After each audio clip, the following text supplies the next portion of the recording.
تو وہ آگے مرض بڑھتا جائے گا. اچھا، تو کیا اس کا علاج دوائیاں ہیں یا جس طرح آپ نے کہا طرز زندگی بدلنے کی ضرورت ہے، یا دونوں چیزیں ساتھ ساتھ کریں؟ پی سی اوز کا سب سے پہلا علاج تو طرز زندگی کو ہی بدلنا ہے، کیونکہ ہم لوگوں کی طرز زندگی کی ہی وجہ سے پی سی اوز ڈیولپ ہوتا ہے. جب پی سی اوز ہم اپنا طرز زندگی بدل لیتے ہیں، سادہ لائف سٹائل کو اپنا لیتے ہیں، تو پھر پی سی اوز ٹھیک ہو جاتا ہے. اگر ان میں نہیں ہوتا ہے، کچھ خواتین ایسی ہوتی ہیں جن میں دوائیاں بھی دینی پڑتی ہیں. فیلوپین ٹیوب یا ٹیوبس جو بچے دانی کے ساتھ جڑی ہوتی ہیں، ان میں کوئی بندش ہے تو ان کا علاج کیا جاتا ہے. یوٹرس کے اندر فائبرائڈس ہیں، رسولیاں ہیں، کبھی کبھی فائبرائڈس کی وجہ سے پریگننسی نہیں ہو پاتی ہے تو فائبرائڈس کا علاج کیا جاتا ہے. اگر مردوں کے اندر کوئی سپرمز کا کوئی مسئلہ ہے، سپرمز کی خرابی ہے، تو اس کے لیے علاج ریکمینڈ کیا جاتا ہے. تو مختلف وجوہات ہو سکتی ہیں جن کا علاج ہو سکتا ہے. تو اس میں ایک بڑی اہم چیز جو آپ نے پہلے بھی بتائی کہ یہاں پر ایک یہ بھی کانسیپٹ ہے کہ بچیوں کو یا ینگ لڑکیوں کو گائنیکالوجسٹ کے پاس لے کر جانا ایک باعث شرمندگی سمجھا جاتا ہے. تو یہ جس طرح کے آپ ایشوز بتا رہی ہیں، فائبرائڈز، رسولیاں بن جانا، تو ان کا کتنا جلدی ڈائگنوز ہو تو وہ اچھا ہے؟ فائبرائڈز، رسولیاں جو ہوتی ہیں نا، ضروری نہیں ہے کہ جلدی ڈائگنوز ہو جائیں، اور یہ ایک ایشو ضروری نہیں ہے کہ انہی کی وجہ سے پریگننسی نہ ہو رہی ہو. ایسا نہیں ہے کہ فائبرائڈز کے ساتھ پریگننسی نہیں ٹھہرتی ہے. کبھی کبھی ایسے فائبرائڈز ہوتے ہیں کہ جو بچے دن کے اندر کی جو سطح ہے نا اس پہ نہیں ہوتے ہیں، تو پریگننسی ٹھہر بھی جاتی ہے. فائبرائڈز باہر ہو تو وہ نہیں، فیمیلز کو نہیں کوئی مسئلہ ہو رہا ہے. اچھا، اور کیا ذہنی دباؤ، آج کل سٹریس ویسے ہی بہت ہے، ملکوں کے حالات، اکانومی اور وہ ساری چیزیں، تو کیا جو ذہنی دباؤ ہے اور موٹاپا ہے یا طرز زندگی، یہ خواتین میں بانجھ پن کی وجہ بن سکتی ہے؟ بے شک ذہنی دباؤ ایک بہت بڑی وجہ ہے خواتین میں بانجھ پن کی. اچھا، بے شک ذہنی دباؤ کی وجہ سے ظاہر ہے وہ انڈا اپنا نہیں صحیح سے بن پاتا ہے، اوولیشن نہیں ہو پاتی ہے، تو یہ بھی ایک وجہ بنتی ہے. کچھ لوگ ذہنی دباؤ کی وجہ سے سگریٹ نوشی کرتے ہیں، الکوہول پیتے ہیں، تو آئس کا نشہ کرتے ہیں. تو یہ ساری چیزیں انڈے کی کوالٹی کو بھی خراب کرتی ہیں اور سپرمز کی کوالٹی کو بھی خراب کرتی ہیں. تو پھر آپ یہ مردوں اور خواتین دونوں کی بات کری ہیں؟ ہاں، اس میں مردوں اور خواتین کی دونوں کی بات ہے کہ آج کل کے معاشرے میں عورتیں بھی اور مرد دونوں ہی یہ سارے کام کر رہے ہیں، اس لیے دونوں کو ہی ایڈریس کرنا ضروری ہے. بالکل بالکل. اچھا، اور آج کل پاکستان میں ایک ٹرینڈ چل رہا ہے، جو لڑکیاں اور لڑکے دونوں ہی لیٹ شادی کرنے کو پریفر کرتے ہیں. تو کیا لیٹ شادی کرنا بانجھ پن کی طرف یہ لیڈ کر سکتا ہے یہ مسئلہ؟ جی ہاں، لیٹ شادیاں بھی ایک وجہ ہے بانجھ پن کی، کیونکہ خواتین میں 35 سال کی عمر کے بعد جو انڈے کی کوالٹی ہے، ایک تو انڈے کی مقدار بھی کم ہو جاتی ہے اور کوالٹی بھی خراب ہو جاتی ہے. تو لیٹ شادیوں کی وجہ سے بانجھ پن زیادہ ہو جاتا ہے. کیا مردوں میں یا بس خواتین میں؟ مردوں کا کیا ہے؟ مردوں کی بھی جو سپرم کوالٹی ہے وہ 40 ایئرس کی ایج کے بعد، 40 سال کے بعد کوالٹی کم ہو جاتی ہے. اچھا، کچھ سرویز رپورٹس آئی ہیں کہ آج کل ایک ٹرینڈ بھی بنتا جا رہا ہے کہ لڑکے اور لڑکیاں لیٹ شادی کرنے کو پریفر کرتے ہیں. اس کی بہت سی وجوہات ہو سکتی ہیں، ان کی ذاتی وجوہات بھی ہو سکتی ہیں، لیکن ملک کے معاشی حالات اور دیگر وجوہات بھی ہیں. تو کیا یہ جو معاملہ ہے یہ لڑکوں اور لڑکیوں دونوں میں کیا بانجھ پن کی طرف اس کے مسائل بن سکتے ہیں؟ جی ہاں، لیٹ شادیاں جو ہیں یہ بھی ایک بانجھ پن کی وجہ ہے. معاشی حالات جو آپ نے بولے ہیں، ظاہر ہے یہ بھی ایک اسٹریس کا لیول انکریز کرتے ہیں، تو یہ بھی ایک بانجھ پن کی وجہ بن سکتی ہے. ویسے بھی 35 سال کے بعد خواتین میں جو انڈا بننا اس کی مقدار کم ہو جاتی ہے، انڈے کی کوالٹی جو ہے وہ متاثر ہو جاتی ہیں، تو ایک وجہ بن جاتی ہے بانجھ پن کی یہ. دوسری طرف جب مرد حضرات کی بھی لیٹ شادیاں ہوتی ہیں، اسپیشلی اگر 40 سال کی عمر کے بعد ہوتی ہیں، تو سپرم کی کوالٹی جو ہے وہ تھوڑی سی متاثر ہو جاتی ہے، تو وہ بھی ایک بانجھ پن کی وجہ ہو سکتی ہے. آج کل کے دور میں جدت بہت آ گئی ہے، اور یہ لیٹ شادیوں کے ٹرینڈ کی وجہ سے ہم نئے نئے طریقے دیکھ رہے ہیں. IVF کے ذریعے بچے پیدا کرنے کی کوشش کی جاتی ہے. تو کیا یہ محفوظ عمل ہے اور یہ کتنا مؤثر ہے؟ جی ہاں، IVF ایک محفوظ اور مؤثر طریقہ علاج ہے، اور بہت سارے لوگ جو لیٹ میرجز کر رہے ہیں وہ اس کو اپناتے ہیں. کچھ لوگ ایسے بھی ہیں کہ جو اپنے انڈے پہلے سے ہی محفوظ کروا لیتے ہیں. آج کل تو اتنی زیادہ جدت آ گئی ہے کہ لوگوں کے اندر اویئرنیس بھی کافی زیادہ ہو گئی ہے. لڑکیاں بھی اب ان کو لگتا ہے کہ ہم نے ابھی پہلے اپنا کریئر بنانا ہے، اس کے بعد ہم نے اپنی شادی پلان کرنی ہے یا بچے پیدا کرنے ہیں تو وہ اپنے انڈے محفوظ کروا لیتی ہیں. مرد بھی ایسے ہی اپنے سپرمس کو محفوظ کروا لیتے ہیں لیبارٹریز میں, اور جب وہ شادی کرتے ہیں 35 سال یا 40 سال کی عمر میں تو انہی انڈے اور سپرمس کو لیبارٹری میں ملا کے ایمبریو بنایا جاتا ہے اور پھر ان کو بچے دانی کے اندر داخل کر دیا جاتا ہے. یہ بھی ایک طریقہ علاج ہے, ان لوگوں کے لیے اچھی چیز ہے, لیکن اس کی سکسیس ریٹ جو ہے وہ 40 to 60% ہے. ڈپینڈ کرتی ہے سکسیس ریٹ یا کہ کتنا یہ علاج مؤثر ہو سکتا ہے, کہ پیشنٹ یا خاتون کی صحت کیسی ہے, اچھی صحت میں ہے, اس کی خوراک کیسی ہے, وہ کس انوائرمنٹ میں رہ رہی ہے, یہ ساری چیزیں اس کے اوپر. تو کیا پاکستان میں یہ ٹرینڈ ہے, ابھی آ گیا ہے, آپ کیا سمجھتی ہیں؟ کافی حد تک پاکستان میں بھی یہ ٹرینڈ آ گیا ہوا ہے. پہلے تو باہر کے ممالک میں آئی وی ایف بڑا زیادہ ہوتا تھا, اب پاکستان میں بھی بہت سارے ادارے ہیں جہاں پہ آئی وی ایف ہو رہا ہے. تو ایز اے ڈاکٹر آپ کیا سمجھتی ہیں کہ کیا یہ اچھا طریقہ ہے یا مطلب اچھا طریقہ تو ظاہر ہے جو اللہ تعالیٰ نے ایک طریقہ بنایا وہی اچھا طریقہ ہے, لیکن ان لوگوں کے لیے جہاں پہ نہیں ہو سکتا ہے, جہاں پہ وہ لوگ اتنے سالوں سے کوشش کر رہے ہیں بچہ پیدا کرنے کی یا حمل نہیں ٹھہر رہا ہے, بہت سارے پرابلمس ہیں, تو ان کے لیے یہ ایک رحمت ہی ہے اللہ کی طرف سے کہ اگر کوئی علاج ہو سکتا ہے تو پھر اس کو ضرور اپنانا چاہیے. اچھا, اور آپ کیا مشورہ دیں گی ینگ ویمن کو جن کی شادیاں ہونی ہیں ایز اے گائنوکالوجسٹ, کہ انہیں کون سی ڈائٹ کرنی چاہیے یا ان کو اپنی ڈیلی لائف میں کتنی ایکسرسائز یا کیا چیزیں کرنی چاہیے جو مستقبل میں جا کر وہ بانجھ پن کے مسائل ان کو نہ ہو سکے؟ میں اپنی ویڈیو میں بار بار یہ بات بتا رہی ہوں کہ خواتین کو, لڑکیوں کو اپنے جو طرز زندگی ہے اس کو سادہ رکھنا ہے. سادہ رکھنے سے مراد جلدی سونا, جلدی صبح اٹھنا, اچھی صحت مند خوراک لینا, چہل قدمی کرنا یا صبح کی واک کرنا, یوگا کرنا, یہ ساری چیزیں آپ کی صحت کے اوپر اثر کرتی ہیں اور یہ ایک اچھا ہیلدی امپیکٹ دیتی ہیں. مطلب وہی چیزیں جو اسلام نے بھی لائف سٹائل میں اپنانے کو بے کہی ہیں. شک اسلام تو بہت زیادہ قدرت کے نزدیک ہے, تو ظاہر ہے ہم اگر اسلام کے ساتھ چلیں گے تو وہ ہماری زندگی کی جو دوسری ساری مشکلات ہیں اس کو بھی آسان کرے گا. تو ڈیلی بیسس پہ کتنے اسٹیپس ہونے چاہیے, کیونکہ اب زیادہ تر ہم دیکھتے ہیں کہ سب ٹیکنالوجی کا بڑا استعمال کرتے ہیں, لیپ ٹاپس اور فونس کا ہر وقت استعمال کرتے ہیں, تو کتنے اسٹیپس آئیڈیلی آپ سمجھتی ہیں ایز اے ڈاکٹر کہ لڑکیوں کو کرنے چاہیے؟ لڑکیوں کو کم از کم 35 سے 45 منٹس تک ضرور واک کرنی چاہیے, ہلکی پھلکی ایکسرسائز کریں, یوگا کریں جو ان کے ذہنی دباؤ کو کم کرتا ہے.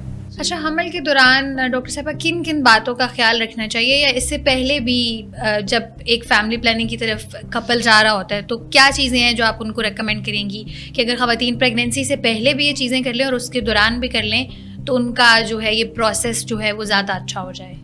جو خواتین یا مرد پریگنینسی پلان کرتے ہیں, حمل کرنا چاہتے ہیں, تو ان کو خواتین کو چاہیے کہ کم از کم 3 مہینے پہلے فولک ایسڈ لینا شروع کر دیں. یہ کیا ہوتا ہے؟ فولک ایسڈ ایک وائٹامن ہے جو جس کی وجہ اگر اس کی کمی ہو خاتون کے اندر تو ہونے والے بچے کے اندر جسمانی طور پہ نقص ہو سکتے ہیں. اس لیے فولک ایسڈ پہلے سے شروع کر لینا چاہیے, at least 3 months before the pregnancy. حمل ٹھہرنے سے 3 مہینے پہلے فولک ایسڈ شروع کر لینا چاہیے.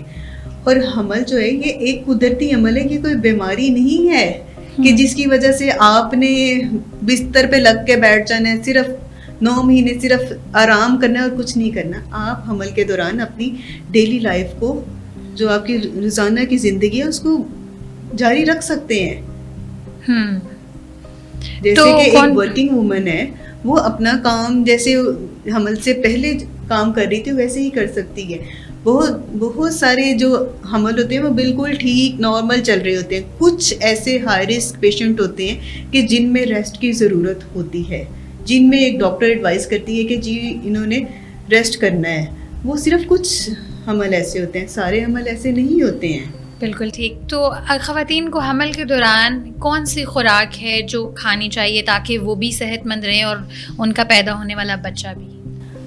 خواتین کو اپنی خوراک کے اوپر خاص دھیان دینا چاہیے. ایک تو کچھ حمل ٹھہرتا ہے تو ان کا کچھ کھانے کو دل نہیں کرتا ہے. یہ پہلے 3 مہینے میں ہوتا ہے کہ نہیں دل کرتا ہے کھانے کو, دل خراب ہوتا ہے, ہارمون سارے چینج ہوتے ہیں. لیکن آہستہ آہستہ جب حمل آگے بڑھتا جاتا ہے تو ساری چیزیں نارمل